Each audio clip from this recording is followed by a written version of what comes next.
Sacamos todos na célula. Seguro? Não, só saca o que você achar melhor pra gente. Pra gente. Mais fácil. Para ustedes, es mejor que no saquen nada. Não, não seja tóxico. Não, também isso é fogoso, fogo da gala, tóxico, queimado. Achei pesado. Hoje tá com todo.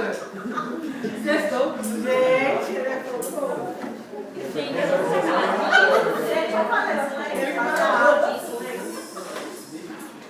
Senhora, você já leva raio? Matias.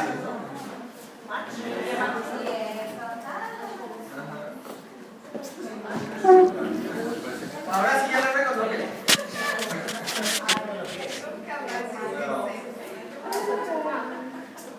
Já era 5 horas da manhã.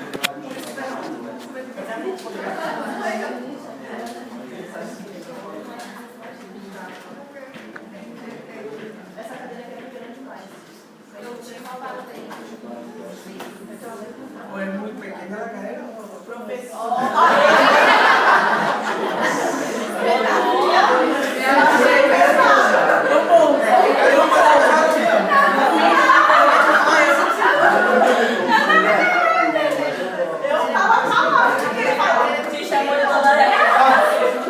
Por aquí tengo que contar, ¿verdad? Eso me ha llegado. Todo empezó. Tá mudando a redonda, viu, galera? Eu não queria falar, não. Pode ficar quieto, pelo amor de Deus. Tá bom.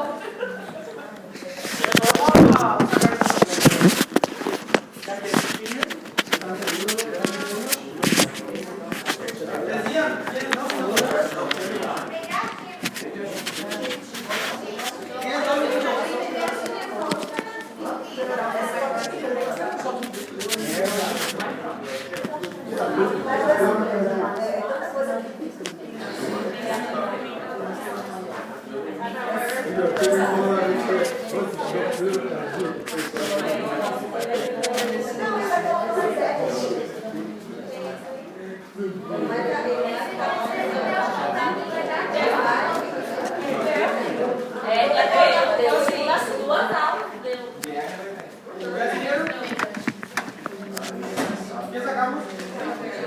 Melhora. Deixa eu fazer medo.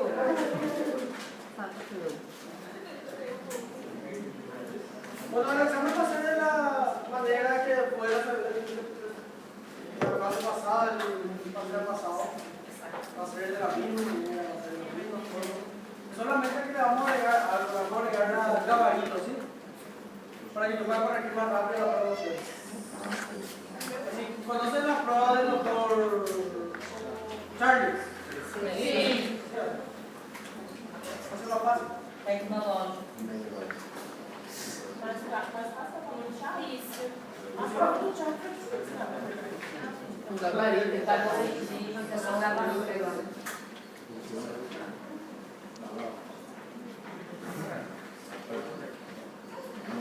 Vai gravando.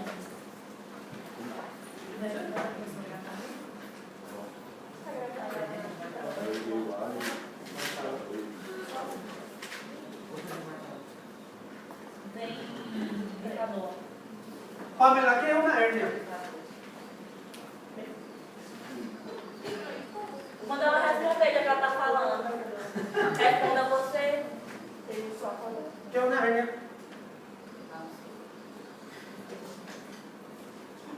Lúcio? ¿Qué es una hernia? É uma profusão das vísceras só faz na cabeça. Matías?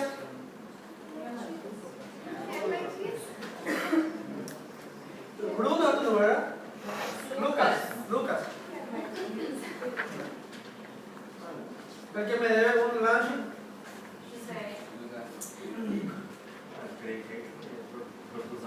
Definición de Isabela. ¿Pero por qué tan escondida, Isabela? Por que querendo? Estou fugindo do ar-condicionado. Que una hernia. O ar? É o que eu sou, é a confusão com saída Lo voy a volver a decir, por último. Protrusión o salida, ocasional o permanente, de una víscera o elemento intraabdominal por un orificio anatómicamente constituido, ¿sí? Sí.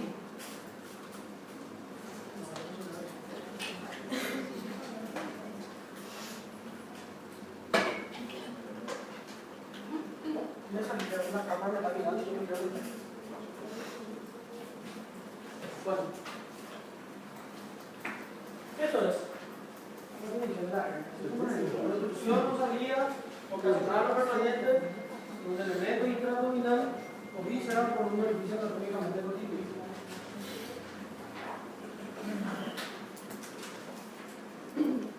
¿Por dónde se hacen evidentes las hernias pequeñas en la región inguinal-ocular, verdad? Es decir, el cuadrilátero cruzado, acá para toda la gente.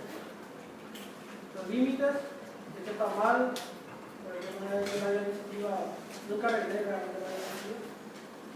Es un límite formado entre una línea imaginaria que pasa por la espina ilíaca, otra línea horizontal que pasa por la espina del pubis, una línea vertical que pasa a 1 centímetro por fuera de la línea media y a 1 centímetro de una línea imaginaria vertical que pasa por dentro de la espina ilíaca.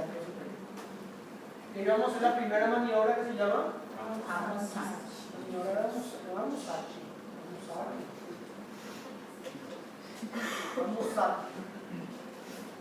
donde si la protrusión sale arriba, ¿cómo se llama? Y abajo, bueno, esto sirve para las hernias pequeñas, chicos, acuérdense de eso. No sirve para las hernias grandes. Tampoco nos sirve para las hernias que ya están fuera de la cavidad, para las hernias reductivas. Sirve para las hernias pequeñas, ¿verdad?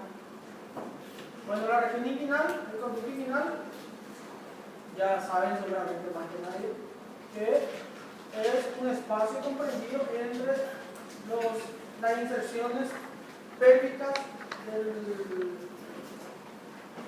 de los músculos anchos del abdomen, ¿verdad? Bruna, ¿cuáles son los músculos anchos del abdomen?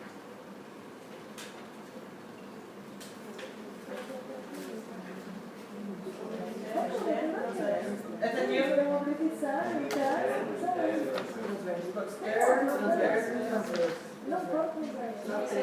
voy a aprender el nombre de cada uno.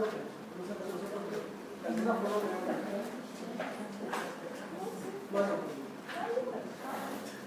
así es, ¿verdad? La pared superior está dada por esta estructura que se llama el docopunto, que está formado por el piso, está formado por ligamento.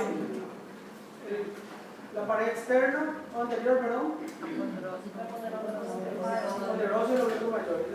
La interna, pero no posterior, más escarosa. Muy bien. El orificio inguinal superficial está formado por los pilares de inserción digital del oblicuo mayor. Pilar externo, pilar interno y pilar lateral.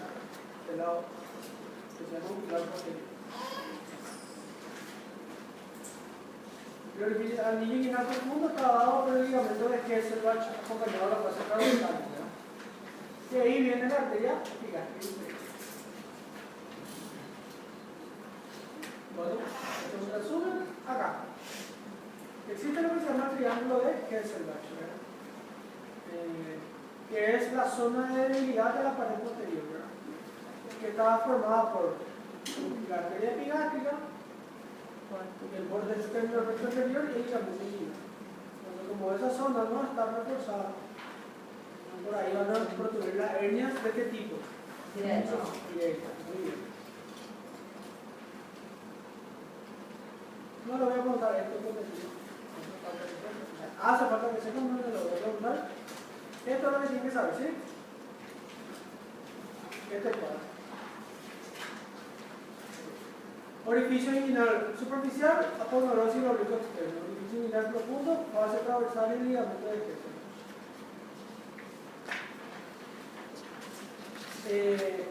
La pared anterior, aponeurosis y oblicuo externo. La pared posterior, todo es fase transversalis, superior al tendón conjunto y inferior ligamento inguinal.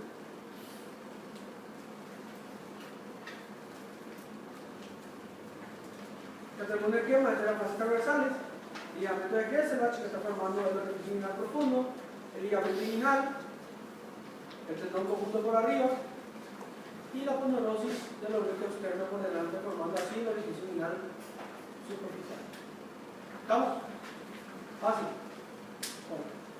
La zona de debilidad es esto lo que se llama el triángulo de este triángulo de William Kessler. El triángulo de Kessler es uno y la de William Kessler es otro. La de Kessler es un triángulo que está formado por el tendón conjunto, el ligamento inguinal y la arteria epigástrica inferior. El de Kesselbach es arteria epigástrica, ligamento inguinal y recto anterior. Son dos triángulos diferentes. ¿Sí? Y cuando están unidas, cuando se forma un cuadrilátero, se llama cuadrilátero de Kessler y Kesselbach. ¿Por qué? Porque tiene cuatro partes: el recto anterior, el tendón conjunto, el ligamento inguinal y la arteria epigástrica inferior.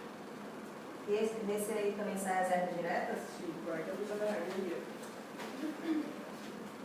Bueno, hernia, protrusión o salida ocasional o permanente de una víscera tejido a través de un beneficio anatómico constitutivo. ¿Cuál es la hernia más frecuente en la mujer? Inguinal indireto. ¿Seguro? Sim. Inguinal indirecta. ¿En el nombre? Inguinal direto. La hernia directa, ¿en quién es más frecuente? La directa.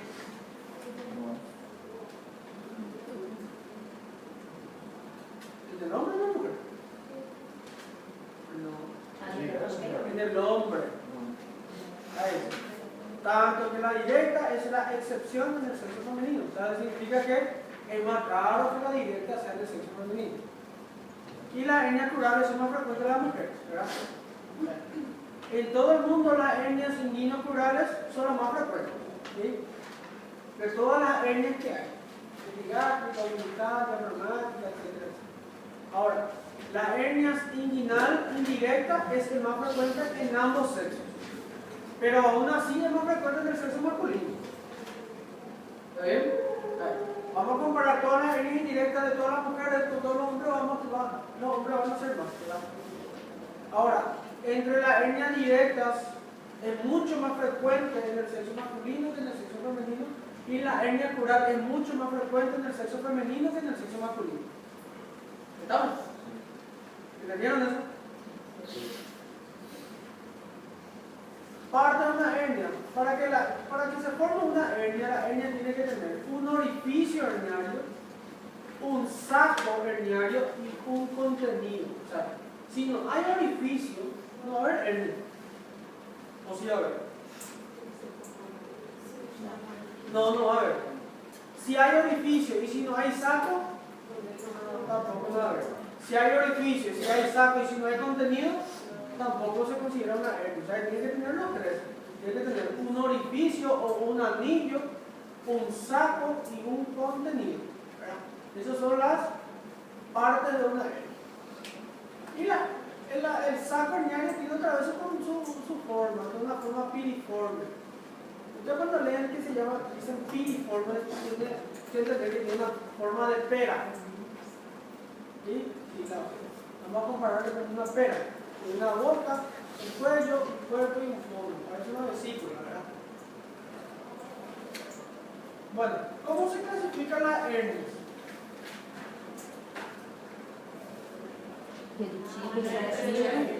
No. ¿Cómo se clasifica?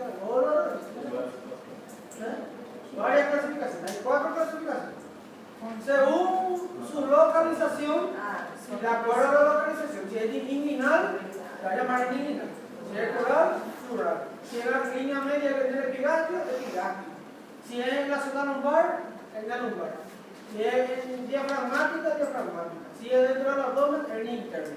O sea, el primero es según su localización. ¿Sí? Sí, ese es el problema de todo el mundo.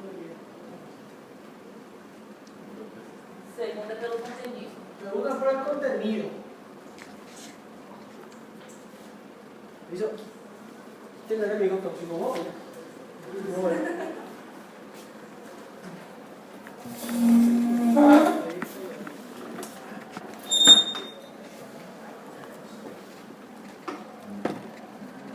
Me va a envidiar Fabio porque yo me siento más alto. Después, según su contenido, ¿verdad? ¿Dónde está? Acá. Según su contenido. Hernia del intestino delgado, enterocele. Cuando una sola parte del intestino delgado está dentro de la hernia se llama enterocele parcial o hernia de Richard. ¿Sí? Hernia del intestino, el grueso, epiplón epiprocele. Del apéndice, ¿cómo se llama la hernia del apéndice? Amiante. La hernia del divertículo de Meckel, del LIC3, y así sucesivamente. Según su condición pueden ser de acuerdo a cómo está esa hernia en ese momento, ¿verdad? Si la hernia sale y yo me vuelvo a meter, se llama reductible. Si la hernia sale y ya no puedo meter, se llama irreductible. Las hernias reductibles, ¿qué características pueden tener? ¿Cómo se llama cuando introduzco la hernia en una maniobra y ya no sale? Coercible. Y cuando yo introduzco y sale de nuevo, incoercible. Muy bien. Cuando ya no entra, ¿qué puede pasar? Puede estar ahí, que es una hernia simple, una hernia irreductible simple. Cuando produce obstrucción intestinal, ¿cómo se va a llamar? Atascada. Y cuando se estrangula, estrangulado, que es una obstrucción intestinal.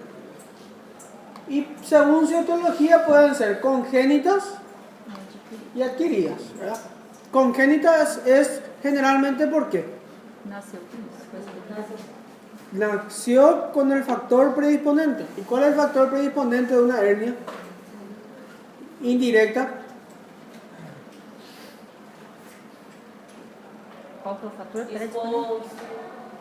El factor predisponente en la hernia indirecta. Obesidade. ¿Qué? Alteração anatômica, aumento do orifício Ah. inguinal profundo, funcional. Ese factor es desencadenante. Idade. ¿Cuál es el factor predisponente en una hernia indirecta? ¿Eh? No es una malformación, es una permeabilidad Persistência da permeabilidade do conduto peritoneal. sí, de la persistencia y la permeabilidad del conducto peritoneo vaginal, ¿verdad?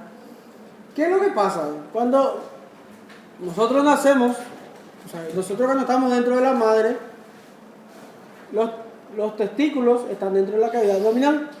Entonces eso va a ir descendiendo. Y si está dentro de la cavidad abdominal, ¿con qué tejido va a descender? Con peritoneo, ¿verdad? ¿Sí o no? Entonces desciende con el peritoneo y ese se tiene que sellar, se tiene que obliterar ese orificio peritoneal que se formó. Ahora, cuando persiste ese orificio, es como si fuera que hay una extensión de la cavidad peritoneal hacia el escroto. Entonces, el intestino cree de que es su propio lugar, entonces se va y quiere pasearse el intestino a través de la hernia. Y ahí se producen las hernias indirectas, ¿verdad? Bueno. Y la hernia directa generalmente el factor predisponente es la debilidad de la pared posterior, ¿verdad? Que es el triángulo de Hesser y Hesselbach. ¿Estamos? Lo que pasa es que cuando nosotros contraemos el abdomen, ¿qué hace el tendón conjunto? El tendón conjunto está así y el ligamento inguinal está así. Entonces nosotros cuando contraemos el abdomen, el tendón conjunto baja y cierra la pared posterior. Esa es la acción normal. O sea, es como una cortina que hace en cada esfuerzo que nosotros vamos a hacer.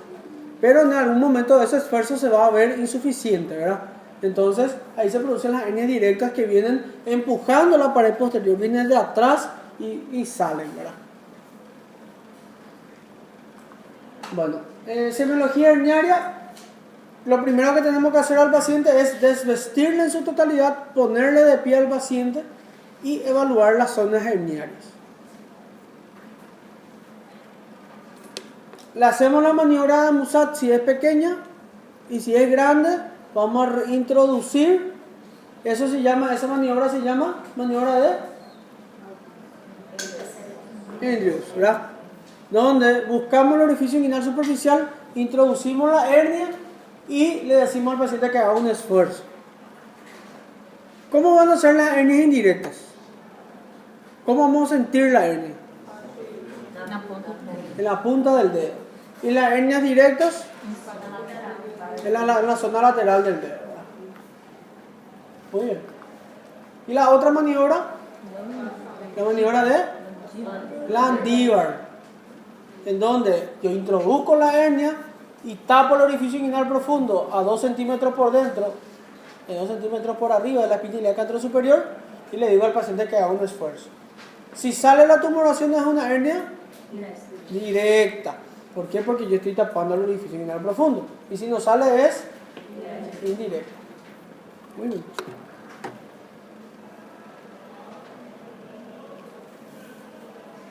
Se me va a caer. Bueno, para que se produzca una hernia no solamente tiene que haber factores predisponentes, también tiene que haber factores desencadenantes, ¿verdad? Los predisponentes es la herencia, la edad. Cuanto mayor edad tiene el paciente, es más fácil que haga una hernia. El sexo masculino para las hernias indirectas, el sexo femenino para las hernias plurales. La obesidad. ¿Por qué la obesidad? Porque es un factor predisponente y desencadenante. La obesidad lo que hace sobre la pared muscular, debilita la pared muscular. Y también predispone a que aumente la presión intraabdominal. O sea que la obesidad es un factor predisponente y desencadenante. ¿Cómo se fueron las 3 maneras?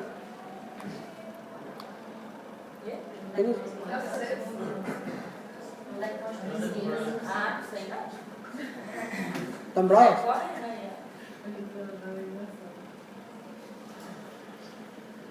Bueno, cualquier factor que aumente la presión intraabdominal, Tiago, te buscan. Te buscan. Sí, te buscan. Tu hermana. De verdad, ahí está.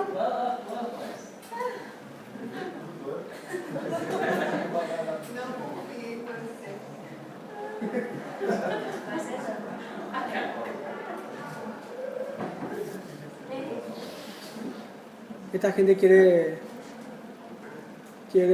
adelantarse o para no venir a la tarde.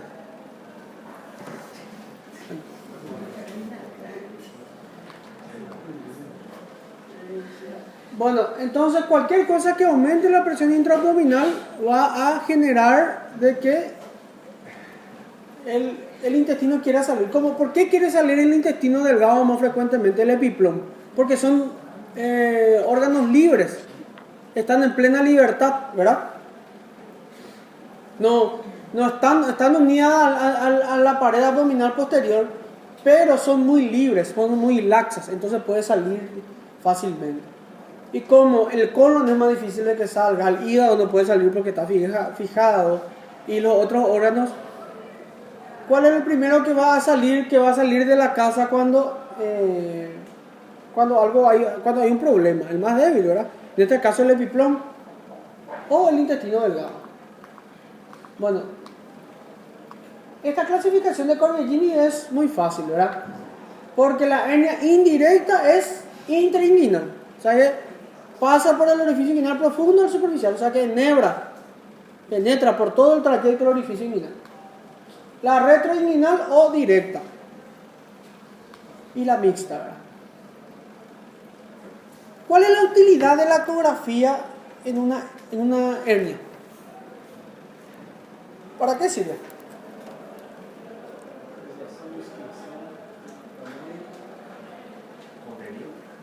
Contenido, uno, después. Puede ser, pero ¿cuál es la otra utilidad que nosotros le damos? ¿Cómo yo puedo saber ecográficamente de que es una hernia directa y una hernia indirecta? ¿Qué va a buscar arteria epigástica inferior? Vamos a buscar la arteria epigástica inferior. ¿Y qué relación tiene la hernia con la arteria epigástica inferior? Si el corazón está por dentro directa, si está por fuera indirecta. Muy bien.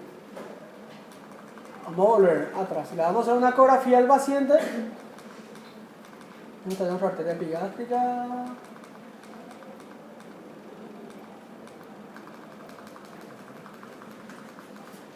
Acá está la arteria epigástrica. Entonces, en la ecografía lo que se busca es la arteria epigástrica. Si la tumoración... Si está por dentro da hernia. Y acá. Si la tumoración, si la hernia está por fuera de la arteria epigástrica, hacia afuera, significa que va a ser indirecta. Si está por dentro de la arteria epigástrica, va a ser directa. Entonces, el ecografista lo que busca es la arteria epigástrica. Entonces, con eso puede ver de si la hernia es directa o indirecta. Si es por dentro, es directa, y si es por fuera, es indirecta.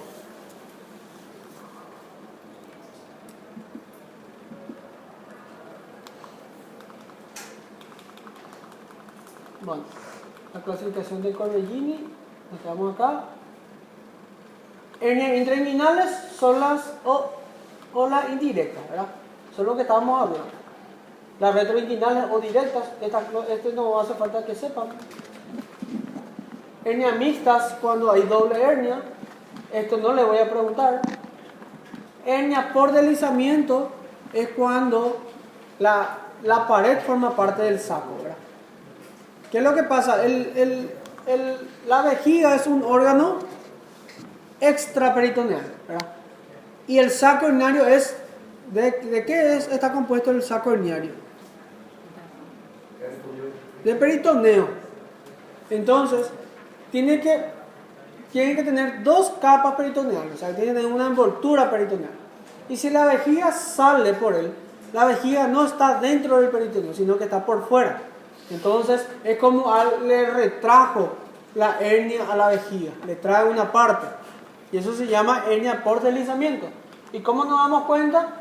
Cuando tenemos el saco, tenemos el contenido y acá tenemos la víscera, ¿ven? Y esta es la vejiga. Entonces, ¿cuál es la definición de una hernia por deslizamiento? Cuando la pared, cuando el órgano forma parte de la pared.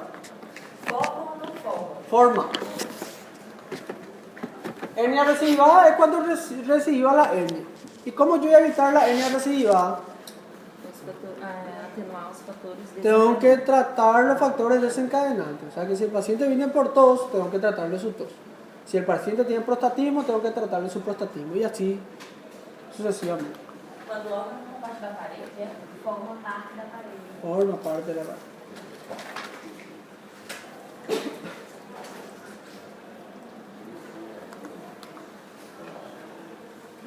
Bueno, esto ya le dije, la semiología de la hernia.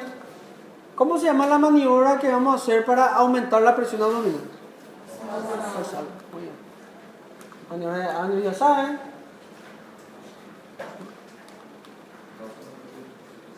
¿Cuál es el que más se estrangula entre todas las hernias del cuerpo? Plural, muy bien. Bueno, esto ya saben. Procedimiento de Lasson es una maniobra en lo que se hace la maniobra de Landívar y la maniobra de Andrews juntamente. ¿Para qué? Para saber si el paciente tiene una hernia mixta. ¿Cuáles son las complicaciones de la hernia? Uno, que sea irreductible. Si es irreductible y no tiene síntomas, se llama irreductible simple o no complicado. Cuando se produce una obstrucción intestinal, se llama atascada, encarcerada u obstruida. Entonces, aquel paciente que tiene una hernia irreductible, pero que tiene síntomas de obstrucción intestinal. ¿Cuáles son los síntomas cardinales de la obstrucción intestinal? ¿Verdad? Distensão de fezes e gases. Distensión abdominal. ¿Verdad? No es constipación. Falta de eliminação de gases. Y Matéria fecal. detención de heces y gases. ¿Verdad? Constipación es otra cosa diferente. La constipación generalmente cuando el paciente él no elimina heces, pero sí elimina gases. La constipación es una enfermedad incluso, ¿verdad? Dolor, ¿qué tipo de dolor? ¿Seguro? ¿Cuál es la diferencia entre un dolor tipo cólico y un dolor en crisis?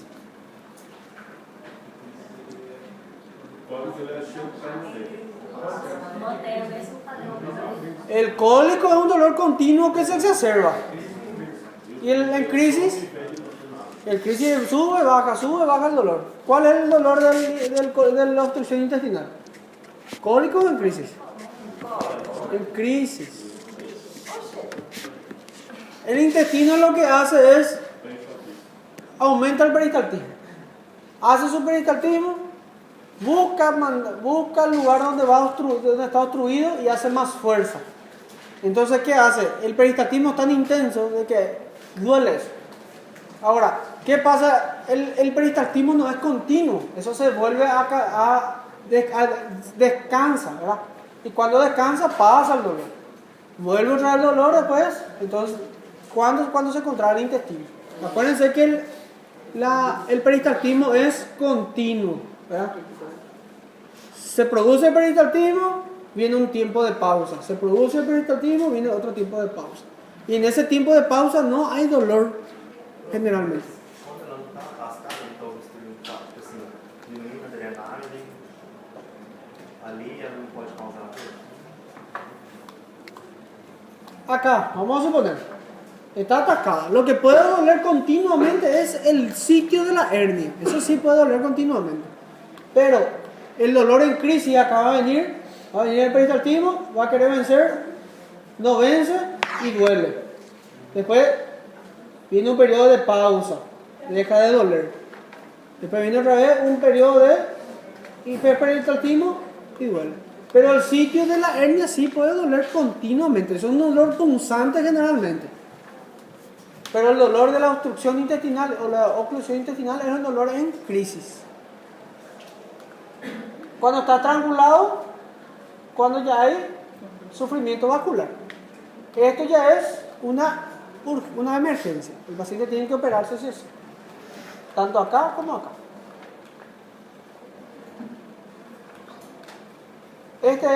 ¿Cuáles son las hernias que más frecuentemente se obstruyen?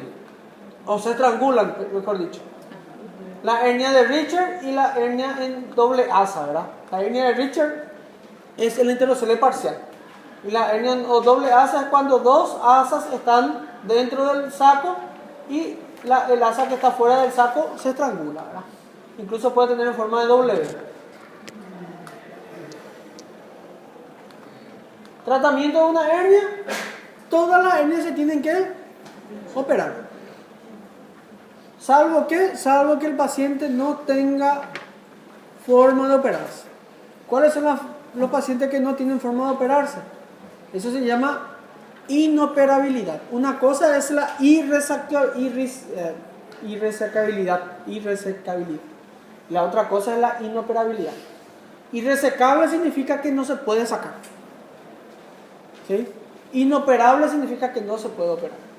¿Y cuáles son los pacientes que tienen enfermedades resecables pero que son inoperables?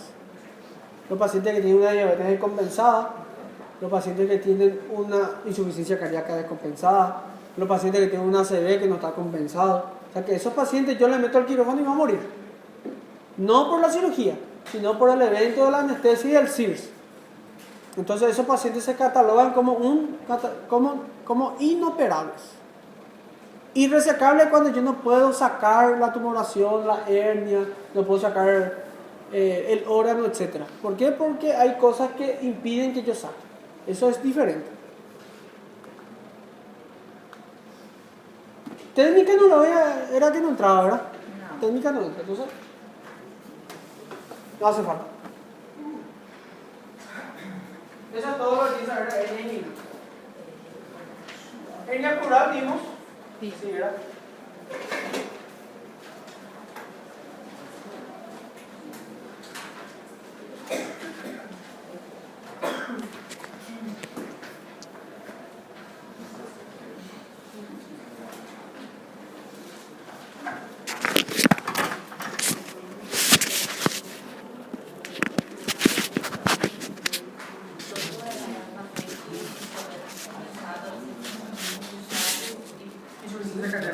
compensar, a linha compensada. Se eu 20 mil, 50.